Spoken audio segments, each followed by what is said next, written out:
as literature. That is when a non-one will find it entertaining, will find it interesting. Look at the law as literature. For this, we will go to one of the most famous instances, which is the trial of Gandhiji in literature, or at least as I see it. I see the entire personality of the man speaking on in 1869 in the judge to do.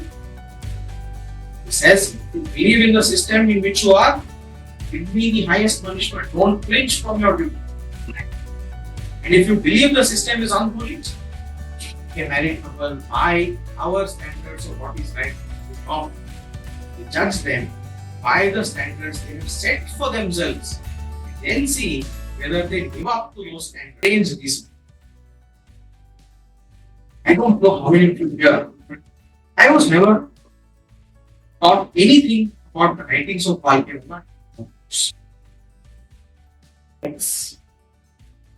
who had a small organ of sex.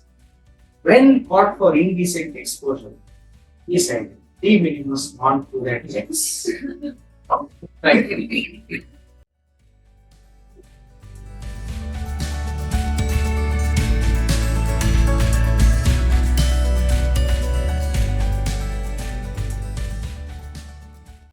You have to understand that the Western point of view of literature, as I have heard from Chakravani Dr. R. Ganesh, is there is a tremendous focus on edification, on utility, on actually taking something home. But Indian theory of literature or of the arts is principally based on Navarasas, which is entertainment. Whether we edify or no, whether we end up getting educated or not, we have to be entertained. Entertainment can happen in 9 different ways. Therefore, if we are able to achieve that goal of keeping ourselves entertained through these discussions, then I think we can do it. Then I think we stop at something. With that, what I thought in my mind is, if we can say law and literature as a head or as the genus, what would possibly be the species? Law as literature.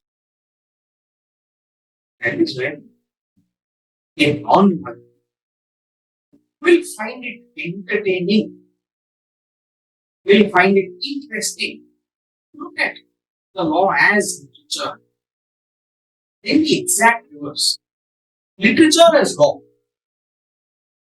Has it happened numerous times? It has in history that literature has offered perhaps more to law than sometimes law itself. And the third, the law of literature. The law of literature typically dealing with things like obscenity, etc. To begin on a lighter note, in the 1950s and 1960s, when the limits of obscenity were tested in England, one of the lawyers who conducted a famous trial was barrister by name John Martin. He very often has said that he is perhaps the only playwright to have ever conducted a murder trial in the English courts. Mortimer says that what he called, or what the academia called, cases on freedom of speech, lawyers called dirty book cases. And he says we had great fun reading the dirty books, and we wanted to make sure other people have such fun too.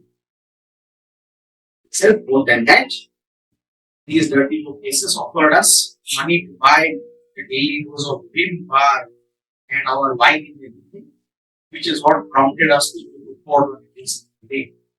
Not a really altruistic purpose, I think. May want to think of that. I think that kind of reality about the law is what literature offers. With that, let's see the first portion, that is law as literature. Can law elevate itself to that position where non-lawyers can not just enjoy but have or retire with a lasting impact of the law as literature? For this, we will go to one of the most famous instances, which is the trial of Gandhiji in 1922. All of us know this was after the Chavi Chawans. Gandhiji was in trial in Ahmedabad. All these various publications in young India. This was the trial for sedition. The interesting thing there was Gandhiji pleaded. So there was really no need for a trial. But then he insisted on pleading out of state. So let's begin with what Srimati Sarojini Devi had to say about the setting of the trial. So I read from a book called The Law and the Lawyers. It is various writings of Gandhiji about the law or his tryst with the law, so to say, compared to these 98 volume written works of papers, very small, about 300 pages. So, the late Mrs. Sarojini Naidu, a close associate of the freedom struggle, who was present at the trial, has with her usual felicity given a vivid and moving account of the trial. She wrote, a convict can be criminal in the eyes of the law. Nevertheless, the entire court rose in an act of spontaneous homage, and Mahatma Gandhi entered, a frail, serene, indomitable figure with coarse and scanty loin cloth, accompanied by his devoted disciple and fellow priest, Shankarlal Bank. So you're seated near me to give me your support in case I break down, he jested. And with that happy laugh of his, it seems to hold all the dim radiance of the world's childhood in its depths. Of course, this was Sarojini Naidu. It was a great or an ardent fan, or a devotee, supporter. Obviously, she had nice things to say. But what about the advocate who conducted the trial? What did he have to say about the trial? Sir Thomas Strangman, who was the Advocate General of Bombay, who conducted the prosecution of Gandhiji, was himself moved by the prevailing atmosphere. This is what he observed. The trial took place at Ahmedabad on the 18th of March 1922. I went up from Bombay to conduct the prosecution. On arrival, I was at once struck by the magnetic influence exercised by Gandhi upon the nations. The prevailing mood was one of sadness. It was realized, of course, that Gandhi had been conducting the most dangerous campaign and that the campaign had resulted in considerable bloodshed and disorder, and that one course and only one was possible, this the course which had been adopted. Nonetheless, the thought uppermost in the minds of the officials was the extreme pity of it all. Pity that it should be necessary to prosecute so charming and illustrative of the prevailing atmosphere. The collector who had come up to the station to meet me left me to see that various Indian ladies, supporters of Gandhi who had come up from Bombay by the same train, in order to attend the trial, should obtain proper conveyances to their destinations. So it almost seems, in the words of Sir Thomas Steinman, that it felt like a village fair or a festival. This is how he concludes. I confess that I myself was not wholly made in the course of time. After he says, I will plead guilty. I owe it perhaps to the Indian public and to the public in India to placate which this prosecution is mainly taken up, that I should explain why from staunch loyalist and cooperator, I have become an uncompromising disaffectionist and non-cooperator. To the court too, I should say why I plead guilty to the charge of promoting disaffection towards the government established by law in India. My first contact with the British authorities in South Africa was not of a happy character. I discovered that as a man and as an Indian, I had no rights. On the contrary, I discovered that I had no rights as a man because I was an Indian. But I was not baffled. I thought that this treatment of Indians was an excrescence upon a system that was intrinsically and mainly good. I gave the government my voluntary and hearty cooperation, criticizing it fully where I felt it was faulty, but never wishing its destruction. Consequently, when the existence of the empire was threatened in 1899 by the Boer challenge, I offered my services to it, raised a volunteer ambulance corps, and served at several actions that took place for the release of Davis. In all these efforts at service, I was actuated by the belief that it was possible by such services to gain a status of full equality in the empire for my countrymen. Then the heading, Hope of Reform Shattered. In spite of the forebodings and grave warnings of friends at the Amritsar Congress in 1919, I fought for cooperation and working the Montagu-Chelmsford reforms, hoping that the Prime Minister would redeem his promise to the Indian Muslims, that the Punjab wound would be healed, and that the reforms, inadequate and unsatisfactory though they were, marked a new era in the hope in the life of India. But all that hope was shattered. The Khilafat promise was not to be redeemed. The Punjab crime was whitewashed, and most of the culprits went not only unpunished but remained in service, and some continued to draw pensions from the Indian revenue, and in some cases were even rewarded. I saw too that not only did the reforms not mark a change of heart, but they were only a method of further draining India of her wealth and of prolonging her servitude. I came reluctantly to the conclusion that the British connection had made India more helpless than she ever was before, politically and economically. I am here, therefore, to invite and submit cheerfully to the highest penalty that can be inflicted upon me for what in law is a deliberate crime and what appears to me to be the highest duty of a citizen. The only course open to you, the judge, and the assessors is either to resign your post and thus dissociate yourselves from evil if you feel that the law you are called upon to administer is an evil, and in that reality I am innocent, or to inflict on me the severest penalty if you believe that the system and the law you are assisting to administer are good for the people of this country, and that my activity, therefore, is injurious to the public weal. I will pause from reading here. If you believe in the system, you have to punish me. Is really, in some sense, he is throwing the contract at the judge. Say, punish me. Only you believe in the system.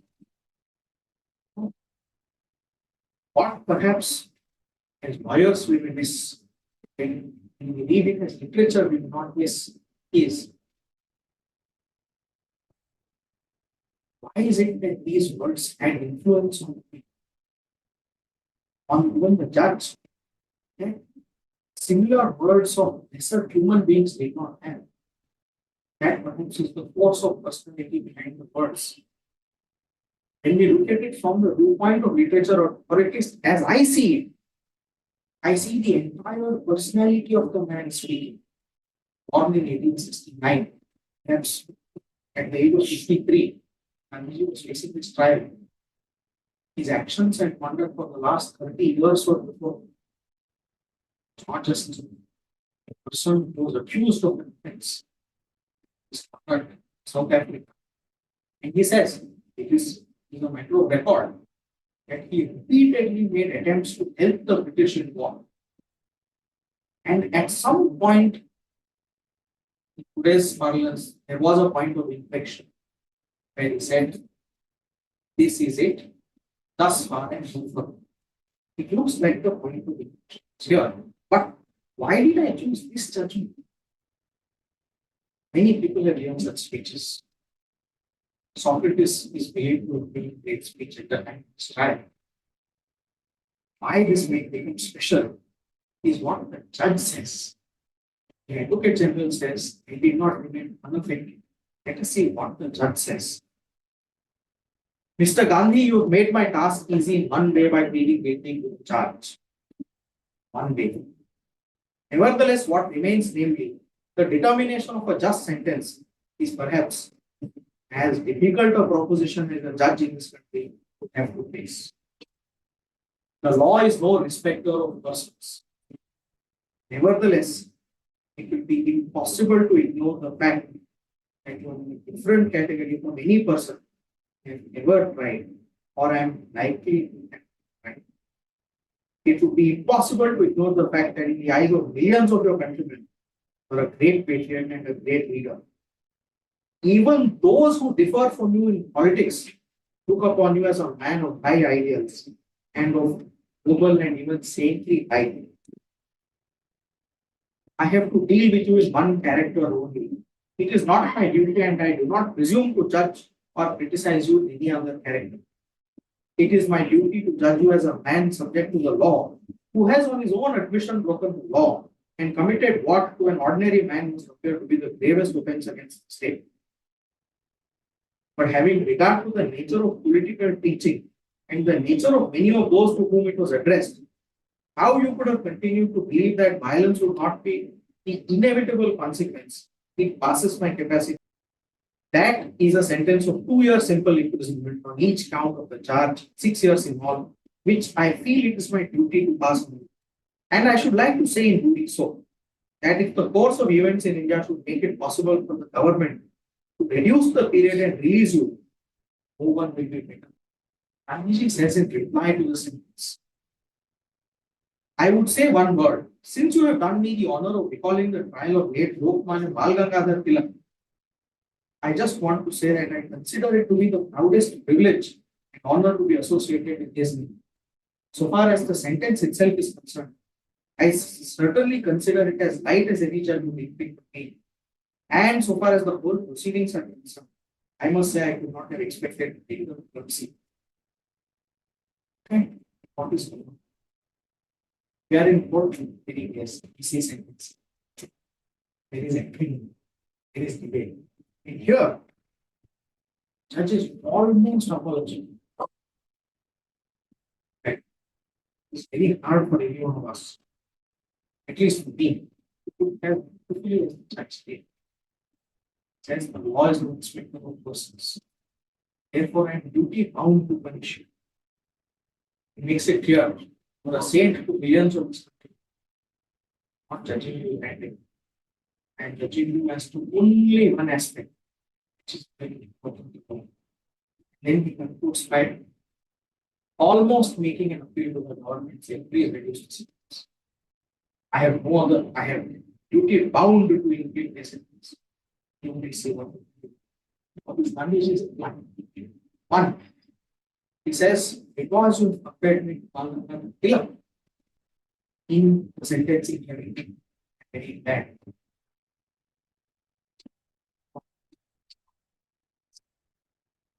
Before, right, such a great national humility, and this is perhaps not humility that was made up.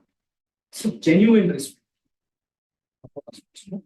But it was regarded as extremist. This is public utterance, showing great respect. Somebody who is termed as an extremist. To understand what Gandhiji meant, why he shows such great respect for him, it is perhaps for another day. Then he says, I couldn't have expected greater mercy in these proceedings. I have not read of any trial conducted like this, where I have not, where there is a sentence of guilt pronounced. Yet the judge is very unhappy. The accused or the prisoner is unhappy that the sentence wasn't large enough, that it was not the severest punishment That could not have been easy. Very strange conundrum between two duties. A duty that I owe to the law of the land and a greater duty, a duty to a greater calling. Going from here straight to literature as law, we find this recurring theme. Recurring theme. On one side, one has nation, throne, repeatedly in the Mahabharata, it said, we know the Pandavas will win, we know they are right, yet they stand on the other side and fight them. Exactly what the judge is doing. And that is exactly what Gandhiji is asking the judge to do. He says, if you believe in the system in which you are, give me the highest punishment. Don't flinch from your duty. And if you believe the system is unholy, step down. No, it Gandhiji thought of man. Conscious. There is the example of Vidura. When there is word of war, he said, I am not going to participate in such unholy wars. And he goes for a pilgrimage. Drona, they say they're going to fight because we have, as they said, another to return, translate literally, salt of this kingdom. Therefore, we fight for the kingdom and for the king. Although their heart is clearly not in the war. It looks like this is a reenactment. Let us now. Sometimes I think, as the Upanishadic adage goes, Ano Bhadraha Bhagavad, let noble thoughts come to us from all sides. But to add what Gandhiji said then, he said, but we must make sure feet are firmly planted on the earth. Our feet should not be thrown away. Therefore, in that context, I believe no discussion of literature and law be complete without adequate reference to our own literature, literature of this land.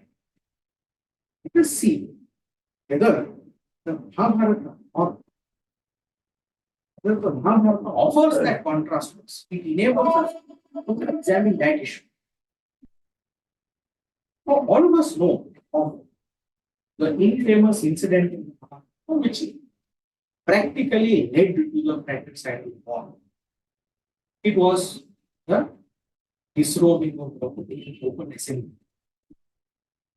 There were many actors there.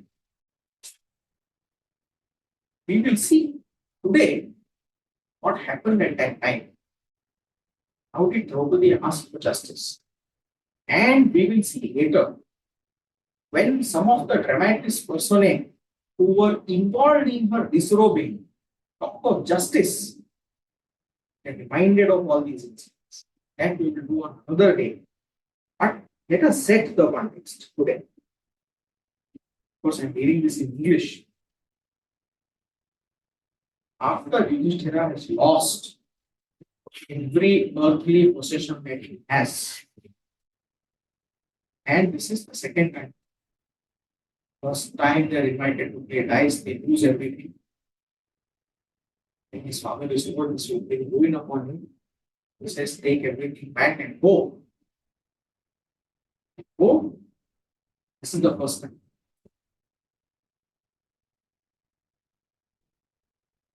Shakuni says, having said this, Shakuni, well skilled at dice, spoke unto all the brave kings present there of having won, one after another, all the Pandavas. Is the Pandavas themselves were on wager and they all lost. The son of Suvala, then addressing Yudhishthira, said, Suvala, O king, there is still one stake dear to thee that is still unwon. Stake thou Krishna. The princess of Panchala, by her win thyself back. He suggests. Yudhishthira said, with Draupadi as stake, who is neither short nor tall, neither spare nor corpulent, and who is possessed of dark curly locks. I will now play thee. One legal question that will come, and which is also posed, is after you have lost yourself, you have authority to pledge anybody else in a game of dice, in a game of wager. And we will find at the end of Mahabharata on the battlefield, this entire incident is answered. And they say, the whole damn thing was unrighteous, unjust, and therefore you will now die. It's for the consequences. This is in some way a discussion, perhaps not black letter law. The idea behind all laws, which is the so complete that story while I pull this out. Property is this one. And fortuitously, nobody protects her. Then Dhritarashtra is scared. Says this will bring ruin upon my family. He asks her, what do you want? In reparation, forgive my sons. In reparation, what do you want? He said, simply restore status to anti. Think. Status to anti restore. They're going back to their which time they are summoned again for a game of this. Krishna's brothers tell him, don't go. He says, look, it is in one of the Shastras that a king is called for a game of dice or for war. Either circumstances they will say no. He says that die is cast. Go and back to someone. Both he do this all over again. And second video see. Once nobody is that is game of dice is played and she is lost. Invasion. Says, come, bring hither Draupadi, the dear and loud wife of the Pandavas. Let her sweep the chambers, force her thereto, and let the unfortunate one stay where our serving women are. His sister, his cousins. Then Vidura says, do you not know, O wretch, that by uttering such harsh words, you are tying yourself with cords? Do you not understand that you are hanging on the edge of a precipice?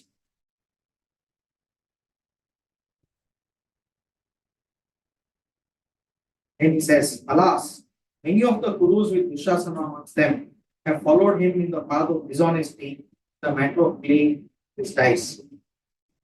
Boats may sink and stones may float. Boats may always sink in water. Still, this foolish king, the son of Dhritarashtra, listens not to my words. This is the lament of Vidura, who ultimately does not participate in it. He says, on day one, I told you this is unfair, this is unjust, give this up. What does Dushasana do? Draupadi is called. She refuses to come. Draupadi says, this is the command to the Draupadi. Servant or a messenger carries the says, thus commanded, Prakriti Mini, hearing the words of the king, proceeded with haste and entering the abode of the Pandavas like a dog in a lion's den, approached the queen of the sons of Pandu. And he said, Yudhishthira, having been intoxicated with dice, O Draupadi, has won you. Come now, therefore, to the abode of Dhritarashtra. I will take you, O Yajnaseni, and put you in some menial work. Draupadi says, why do you say so? What prince is there who plays taking his wife? The king was certainly intoxicated with dice. Else would he not find any other object to stake? Reply. When he had nothing else to stake, it was then that Ajatashatru, the son of Pandu, staked you. The king had first staked his brothers, then himself, and then you, O princess. O son of the Sutares, go and ask that gambler present in the assembly who he has lost first, himself or me. Ascertaining this, come hither and then take me with you, O son of Sutares. So she asks that most important question: did you have legal right and authority? We will continue this portion in the next session. But the interesting thing is, Ultimately, the gambler is asked to judge the act, is asked to be a judge in his own cause. Everybody in the assembly says, Yudhishthira, you judge whether you would have done it. And quite naturally, because he has done it, he says it's right. Therefore, he is lost. We continue this on coming back. This is now over very much slightly. Any kind of rasa, this is serious rasa, if I can use it. Let us go to something a little more earthy, something that has more to do with life as we know it today. Is all of us know that matrimonial causes are one of the hardest causes. Yet, can we or have we thought of a judgment? Have we seen a judgment? Have we seen a judgment where what a judge says about matrimonial life can be simple reading for people not trained in the law? Will it make sense to people not trained in the law? Let us look at one judgment. In Dastane versus Dastane, in fact, it is not only a very defining judgment in matrimonial causes, but in my limited experience, it is one of the most beautifully written judgments. For a moment, please take off your lawyerly hats. For a moment, hear what I am reading, not as lawyers, but as common people, and let us see if this judgment makes sense. And I have tried this judgment with non-lawyers. They tell me they've been greatly illuminated by the contents of this judgment in terms of how to look at matrimonial. Let's see. Spouses are undoubtedly supposed and expected to conduct their joint venture as best as they might, but it is no function of a court inquiring into a charge of cruelty to philosophize on the modalities of married life. Someone may want to keep late hours to finish the day's work, and someone may want to get up early for a morning round of golf. We deal not with an ideal husband and an ideal wife, assuming any such exists, but with a particular man and woman before it. The ideal couple or a near ideal one will probably have no occasion to go to a matrimonial court. For even if they may not be able to drown their differences, their ideal attitudes may help them overlook or gloss over mutual faults and failures. Then, what's this? We must therefore try and understand this Dr. Dastane and his wife Sojit as nature has made them and as they have shaped their lives. When we pause here, this is saying, as I understand it, the court is saying we don't judge a married couple by our standards of what is right and what is wrong. We judge them by the standards they have set for themselves and then see whether they live up to those standards. The simple trivialities which can be truly described as reasonable wear and tear of married life have to be ignored.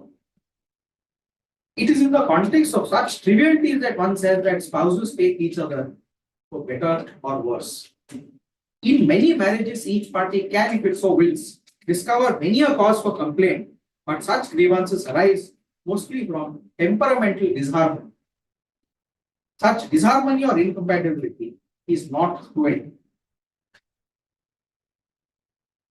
This was a peculiar case when the husband and wife belong to each other, although they lived under the same roof. So this is what the court says. The married life of these spouses is well documented, almost incredibly documented. They have reduced to writing what crossed their minds, and the letters which they have written to each other bear evidence of the past to which the marriage had come. Some of these were habitually written as the first thing in the morning, like a morning cup of tea, while some were written in the silence of the midnight, soon after the echo of harsh words had died down.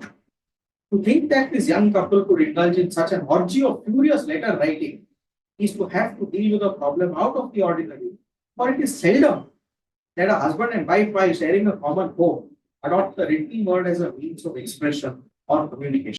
Then the court says, In that early morning flush of marriage, young men and women who entertain lavish expectations of each other, and as years roll by, they see the folly of their ways. In this case leads to condemnation. Court says the wife was provided to took her back. Condoned. The evidence after condemnation is not so compelling as to be granted a few divorce. This is one not so light-hearted, very simpler, non-heavy example of how judicial writing can transform itself into literature. The reason I choose this over any serious constitutional cases is they cited diamonds sometimes for literature, for theory value. It is rarely that judgments of profound importance on the development of law that have a literary quality in other branches of law are referred. This is the second example of law as literature. Then let's go to the second example of literature as law. For some strange reason, I don't know how many of you here, but I was never taught anything about the writings of Valkyrie. For some reason that I cannot fathom. Conspicuously, Balkiwala's writings are missing from our daily course. And it is widely believed it was the greatest lawyer who have been in our courts from the time of independence. Let me read a somewhat peculiar or interesting piece of his writing about the time of emergence. I am reading from We the Nation.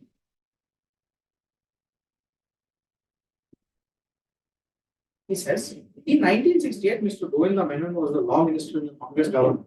He pressed me hard to accept the office of the Attorney General of India. After a great deal of hesitation, I agreed. When I was in Delhi, I conveyed my acceptance to him, and he told me that the announcement would be made next day. I was happy that the agonizing hours of indecision were over. Sound sleep is one of the blessings I have always enjoyed. That night, I went to bed and looked forward to my usual profound deep slumber. But suddenly and inexplicably, I became wide awake at 3 o'clock in the morning with a clear conviction floating like a hook through my consciousness that my decision was erroneous and that I should reverse it before it was too late. Early in the morning, I profusely apologized to the law minister for changing my mind. In the years immediately following, it was my privilege to argue on behalf of the citizen under the same Congress government the major cases which have shaped and molded the constitutional law of India: bank nationalization, review process, fundamental rights of case one. So it almost looks, and this is his own writing, that it was fortuitous that he happened to be on the other side in these cases, not on the side of the government. And how? It also got some inner voice. The very same thing that Gandhi repeatedly talks about. In fact, in the very same book, he talks about how the inner voice saved Winston Churchill. Winston Churchill had a lucky escape from a bomb attack and things like that. So we get to see some interesting aspects of the man that was Falkiwala. Then he says, the Allahabad High Court had in the month of June 1975 decided that the election of Mrs. Gandhi to Parliament should be set aside. That meant she would cease to be a member of the Lok Sabha with a potential risk to her prime ministership. Mrs. Gandhi filed an appeal in the Supreme Court and her application for interim bail was argued by me on June 23rd, 1975. Mr. Justice Krishna Iyer heard that application and passed the order of interim bail for the next day. The judge mentioned that this did not involve any hardship because the parliament was not in session at the time and I could renew the application for the right to vote at the parliamentary assembly. The evening of that very day, I saw Mrs. Indira Gandhi at the residence and I told her, and I found the interim order very satisfactory and she should not worry about the case since the judgment of the trial did not seem to be correct with the recorded evidence. On the plane which I boarded to return to Bombay, next to me was seated an elderly, simple man dressed in khadi carrying a khadi cloth bag. He asked me what happened that day in the Prime Minister's case, and I told him briefly what the judge had decided. He related how he was an inmate of a Gandhi ashram in Bangalore and that he had been out of the ashram since May 1975 to conduct one of his tours in different parts of India. He mentioned the name of a clairvoyant in Bangalore who had made some predictions. His predictions are: when I left the ashram in May 1975, the clairvoyant told me that the Prime Minister would lose the case which she was fighting in the Allahabad High Court, and yet after losing the case, she would become the most powerful woman in the world. In surprise, I asked, how can Mrs. Indira Gandhi become any more powerful than she is today? When she is already the head of the largest democracy on earth, what can possibly add to her power? I do not know. I am only repeating to you what he said. Then Malkiel asks, did the soothsayer say anything else? Yes. He said that the extraordinary powers the Prime Minister is to acquire will end in March 1977. Did he mention the precise month and year? Yes, he mentioned specifically the cessation of the extraordinary power to be March 1977. All are saying at that time I did not know that emergency would be announced within 48 hours of this incident and she would assume the powers of an emperor on earth. So, while this is an interesting tidbit from the life of one, this book has, to me, has given great joy in terms of understanding what a lawyer of this caliber, thought of administration, or system of the times, and therefore, when one reads literature like this, it is as good as reading law. And the third part, the law of literature. What would be the law of literature? What amounts to? Or what kind of literature should be produced? If today I search for, give me blood and I will give you freedom. Person without context. You say, what is this? Is this a call to arms? Are you inciting violence? Any ordinary Indian who sat through school assemblies will know. And this is what Netaji said. And at least one child on 15th August and on 26th January, in every speech in perhaps every school, will say this. So, what therefore is permissible? What therefore is not permissible? Is really for technical discussion. But can that also be fun? That is something that we will do. Next discussion. Anything anybody wants to say? So we should check the box.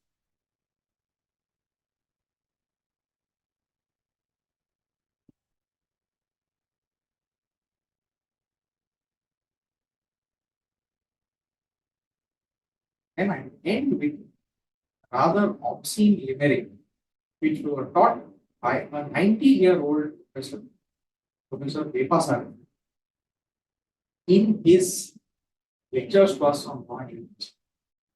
He once came, even at the age of 90, here, large, booming voice. Oh, you guys know the meaning of the de minimis principle. Some of them say, oh, sir, the law will not look into trivialities. I will tell you something by which you will never forget it. I haven't forgotten that. He says, there was once a man called Rex who had a small organ of sex. When caught for indecent exposure, he said, de minimis non curat lex. Thank you.